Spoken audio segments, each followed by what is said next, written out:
Coucou les amis, alors voilà, aujourd'hui on vous fait une première vidéo par rapport à la vie au château du Souaille.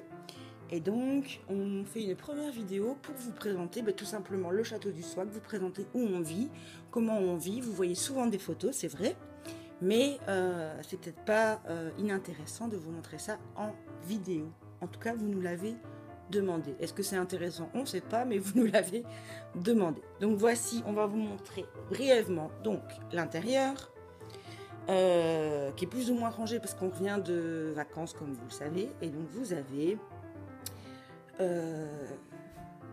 notre salon avec le fameux coussin de Cornistar, son coussin en forme de lune ou de banane, c'est selon.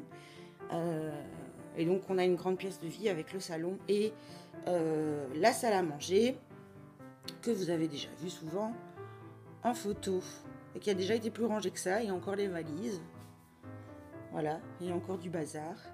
Et donc il y a une pièce qui est voilà, avec du parquet et tout ça, donc qui est très agréable à vivre, avec la fameuse TV qui chauffe, avec comment, une pièce qui est préservée de la chaleur aussi en été. Et donc voilà, où il est très agréable de vivre, qui est bien grande, il y a bien de l'espace.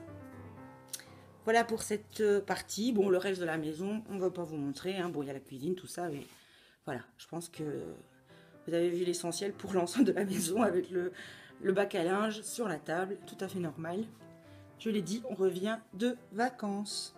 Beaucoup plus importante, en tout cas pour les petites bestioles, c'est la buanderie. Une buanderie en fait qui est un ancien garage qui ne servait à rien, qui a été transformé en buanderie, puisque voilà, le garage, on ne pouvait pas s'en passer, on ne pouvait pas se contenter de mettre une voiture dedans, il fallait qu'on ait cette pièce comme buanderie. Et donc à un moment donné, c'était une pièce qui était sale avec de la brique, c'était pas du tout pratique, et donc on en a fait une vraie buanderie. Et donc vous avez le corny dressing que vous connaissez. Ce qui est très pratique aussi, c'est qu'on a un évier directement dans la pièce, qui est sale d'ailleurs parce que je viens de laver les gamelles. Donc voilà, un évier qui est pratique pour faire la vaisselle, pour vider des seaux d'eau sale et tout ça. On a donc aussi directement la machine et le sèche-linge. Avant on séchait, on faisait pendre, pardon, je béfais un petit peu, je suis un peu fatiguée. Donc on laissait pendre le linge ici. Le problème c'est que une fois que le séchoir était déplié, ça prenait toute la place, on ne savait plus passer. Et puis malgré tout, il y avait les odeurs liées à la présence des bestioles ici. Il y avait du foin, il y avait de la paille, donc c'était pas très pratique. Et donc maintenant le linge, on le fait sécher à l'étage. Parce que voilà, à l'étage évidemment c'est un endroit où on va uniquement la nuit. Et donc il y a la place pour ça, c'est beaucoup plus pratique. Il faut juste monter le linge quand il est mouillé, ça c'est un peu embêtant, mais au final, après quand il est sec, il est plus vite dans les armoires. Donc voilà, donc on a les machines, on a aussi un petit congélateur où on peut mettre, qui sert essentiellement en fait pour le barf des chiens.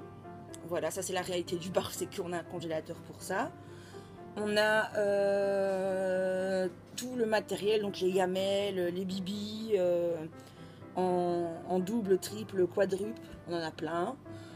Les bacs avec la nourriture des petites bestioles, donc on a un petit peu de granulés, on en donne très peu mais il y en a quand même. Les friandises, ce qu'on fait sécher. On a la vaisselle qui sèche, ça il y en a toujours en train de sécher, il y a beaucoup, vous voyez, il y a beaucoup de gamelles. Et on a la cage des Minus, donc des Kobe. Une nouvelle cage en fait, une nouvelle organisation, une nouvelle cage. Là ça date de hier. Et on vous l'expliquera ça, on vous montrera ça bientôt plus en détail. Voilà les stars. Corny.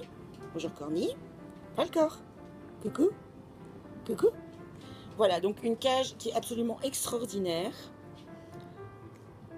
Comme vous pouvez l'entrevoir, mais donc on vous expliquera en détail qu'est-ce que c'est que ce machin bientôt dans une vidéo spécifique. Mais voilà, et donc ici c'est en fait le lieu donc pour dormir, pour les chons dormir juste la nuit. Et donc ils ont leur dodo, du foin, de l'eau, des petites cachettes. C'est le dodo des Kobe. Alors après, il y a aussi plein de bazar parce qu'il y a des cages pour ceux qui sont là en famille d'accueil ou qui viennent en pension pendant les vacances. Vous pouvez entendre que Falcor se fait entendre. Et donc, avoir des animaux, ça veut dire aussi qu'on doit stocker plein de choses. On doit stocker, voilà, on doit stocker absolument plein de choses. Et ça, c'est des choses qu'il faut que je range. On a dans le bac du dessous, on a de la litière de chanvre. On a dans la poubelle du foin. On a ici encore des stocks de paille, de granulés, de plein de choses parce que, voilà, ça aussi. Avoir des animaux, ça veut dire ça aussi. On a un petit frigo qui permet d'entreposer des boissons en plus quand on reçoit des gens, mais qui permet aussi de mettre les légumes des petits, avec directement la plaque à couper, la balance, voilà, et la poubelle juste à côté. Donc c'est une pièce qui est très très pratique, qui est très très bien organisée, je trouve, et qui permet d'avoir tout sous la main pour m'occuper des petits. Voilà. Alors maintenant on vous emmène dehors, donc sur la terrasse, qui est une terrasse qui est très agréable, qui est très grande et qui a une pergola depuis un peu de temps, et donc qui permet d'avoir un espace extérieur qui est couvert. Et donc ça c'est très très agréable parce que parfois l'été il fait beau, enfin il fait chaud plutôt, mais il pleut. Et donc voilà. Il y a aussi un peu de bazar à ranger, vous m'excuserez, mais en même temps voilà, on va pas vous dire que tout est de l'amour alors que voilà, une cage qui doit repartir. Alors l'enclos des Minus, donc des chons que vous connaissez, sous la bonne garde de leur grand frère qui regarde tout le temps ce qui se passe. Et donc qui est un enclos qui n'a absolument plus d'herbe, qui comporte ce dont les Kobe ont besoin pour se sentir bien au niveau intellectuel, au niveau mental, à savoir de l'espace pour courir, des congénères et des lieux pour se cacher.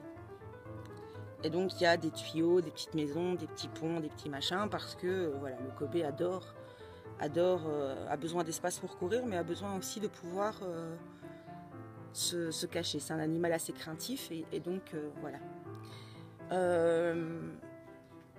Qu'est-ce que je peux vous dire aussi? Il y a un préau. Voilà, papa a fait un préau. Ce qui est très pratique et qui s'est imposé au mois de juin quand il a plu absolument tout le mois. Voilà, donc des petits tuyaux qui coûtent 4 € et qui finalement sont bien mieux que la plupart des jeux onéreux qu'on peut acheter. Ils passent leur vie dedans à courir, et donc on a Hermione qui fait la sotte. On a Swag qui est carrément dans le bac de légumes. Sinoc qui fait coucou. Coca qui vous dit coucou aussi. Coca qui est toujours à l'adoption. Hein. Pour l'instant, on n'a que Coca en famille d'accueil puisque Cola est parti aujourd'hui. Et donc Coca attend toujours sa famille.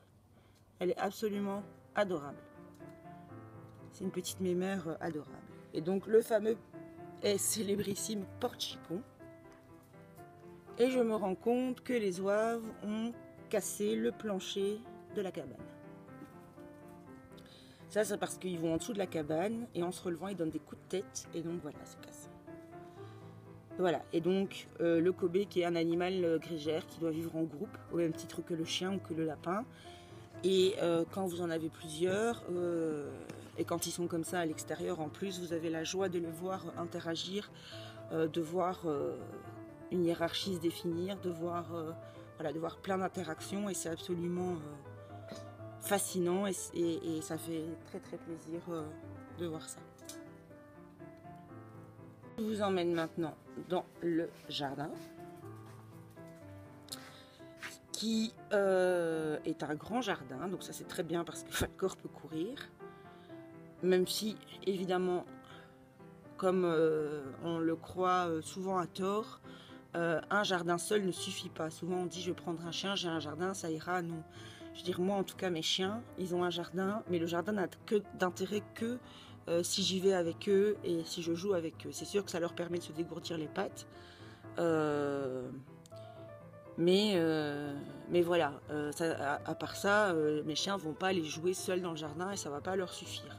Le jardin est intéressant dans le sens où je vais pouvoir aller avec eux, faire de l'agility, jouer, et donc le jardin ne vient pas babysitter mes chiens, mais c'est un outil pour faire avec mes chiens. Il y a le potager là-bas pour les minus, et il y a nos deux arsouilles qui font n'importe quoi, et je pense même que Corny m'a piqué ma semelle de chaussure. Tout va bien. Olaf, tu viens? Viens rendre.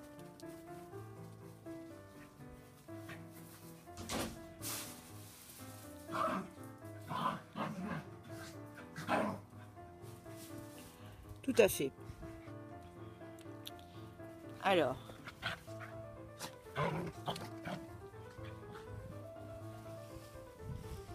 Voilà.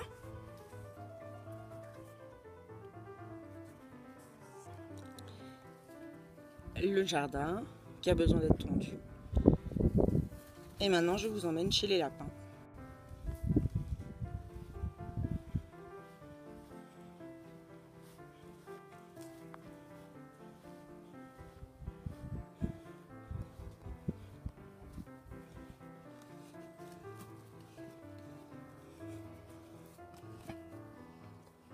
Donc les lapins qui vivent tout le temps dehors, parce que ce sont des lapins qui ont un passé pas évident, qui ont du mal avec l'enfermement et qui ont en gros besoin d'avoir de l'espace, d'avoir des copains, d'avoir une routine et qu'on leur foute la paix. Voilà. Et donc ils sont dans leur enclos au fond. Je viens les voir plusieurs fois par jour évidemment. Et ils sont tranquilles, et mis à part quand les chiens font un peu de grabuge, voilà. Ils sont peinards. Alors en fait cet enclos se divise en deux. À chaque fois une cabane avec de la paille. Mon fauteuil pour les câlins. Il se divise en deux parce que parfois on a des pensionnaires. Et donc la partie du fond c'est celle qui est réservée aux lapins du château du Swag. Avec leur cabane, tout ça. Il y a donc de la bonne clôture sur les côtés avec un brise-vue. Il y a du grillage aussi au sol, recouvert d'une couche de terre. Voilà, et donc Stitch et Cerise ne rentrant pas la nuit, il y a aussi un filet au-dessus de leur enclos. Et donc voilà, ils ont leur cabane qui en hiver va être protégée avec une housse et beaucoup de paille. Et si vraiment il fait très très froid, évidemment ils pourront rentrer. Mais la majorité du temps, la majorité de l'année, ils peuvent rester dehors. Et voilà, donc ils sont tranquilles, ils s'entendent bien, ils sont peinards. C'est tout ce qu'ils veulent. Et donc en fait, le matin quand je viens les voir, j'ouvre la porte, ils peuvent venir dans l'enclos complet. Et le soir, quand je viens leur apporter leurs légumes, je les remets dans le petit espace. Comme ça, ils y sont déjà pour la nuit. Voilà, on fait des bisous. Voilà, donc on espère que cette visite du château du Swag vous a plu. C'est un peu parti dans tous les sens parce que voilà, on vous a simplement présenté l'endroit où on vivait.